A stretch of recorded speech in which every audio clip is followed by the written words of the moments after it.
Albuquerque, New Mexico. It's a few years ago. I was asked to do a workshop for young men ages 13 to 14 in a group home in the valley there. Now, this wasn't an ordinary group home. These were what we would call juvenile delinquents. This group home was their last stop. If they didn't graduate from this program, they were going upstate to be incarcerated. So I'd been asked to motivate them. Now, I thought it was a great gig for me, and I was very well prepared. About 90 minutes worth of content. I got about 10 blocks away from the group home, driving my truck, and I heard this still small voice whisper something different to me, and I ignored it. I got about 3 blocks from the group home, and the voice whispered more insistently to me about a different plan. And I said to the windshield, because there was no one else there, I'm not changing my plan. I got this. I got to the group home. I literally was stepping out of my truck. I had one foot on the asphalt. I was in this exposed position, and the voice said, Ron, are you here for you? Or are you here for those boys?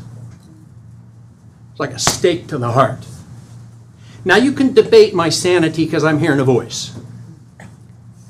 But I can't debate what I heard and what I felt. See, the voice knew that I was so deeply committed to this kind of work that I could not ignore that stake to my heart. So I said to the voice, okay, but the results are on you. And I went, and it's like a dozen kids, mostly Hispanic, one white kid. There were several counselors. They'd been cleaning up after, that age. I mean, it was just, there's a lot of energy going on in that place. 12, 13 young men confined, going through all this stuff. They finally got them settled.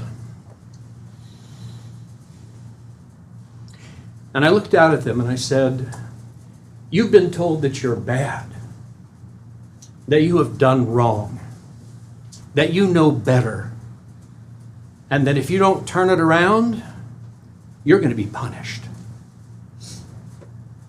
I'm here to tell you that you are innocent, and I love you.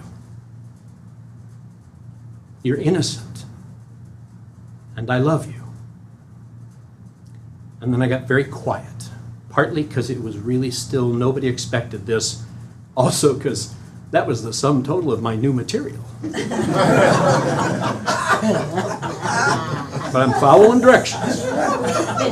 I am hoping against hope that that voice had a plan from there. Otherwise, I was going to have to make some stuff up. Thankfully, one boy raised his hand and spoke. He told honestly the story of what he had done that got him there, and it was awful. But then, as he began to cry, because I'm telling him, son, you are innocent and I love you. That's all I'm saying. That's all I got. He starts to cry. I would find out later for the very first time. And then he tells the story of how he was brutalized as a child. He was a broken kid. And hurt people hurt people. Son, I love you. You're innocent. You're innocent. I love you. Another kid opens his mouth. He tells the story about what he did, and it's awful behavior. And then he too segued and talked about he was sexualized as a boy. And it was unfathomably difficult to listen to, and all I told him was, you're innocent and I love you. You're innocent and I love you. And I'm really feeling it. I mean, something's happening here. I'm watching something happen. And the counselor is like looking at me, what are you doing? I want to go like, dude, this is not my plan.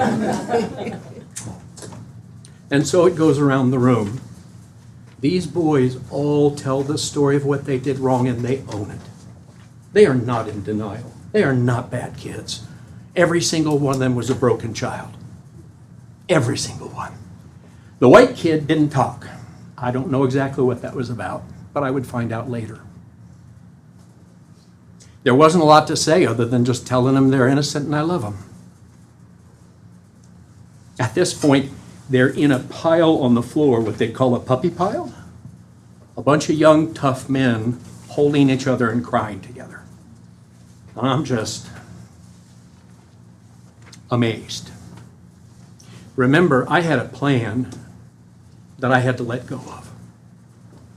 So we get to the end, and as was the custom, we held hands and said the serenity prayer. God, grant us the serenity to accept the things we cannot change, courage to change the things we can, and wisdom to know the difference. And we dropped hands, and that white kid made a beeline across the circle to me. And he got right up way too close, and he's looking at my chest because he can't look me in the eyes. And he says to my chest, I'm gay, and I hate myself. I ask him his name, it's Harold. I ask him if I can touch him, he says yes. I lift his chin and look him in the eyes. Harold, son, you are innocent, and I love you. You're innocent, and at that moment he collapsed into me, and we both wept. I never met any of those boys again. I can't speak to the effect any of that had. I will never know.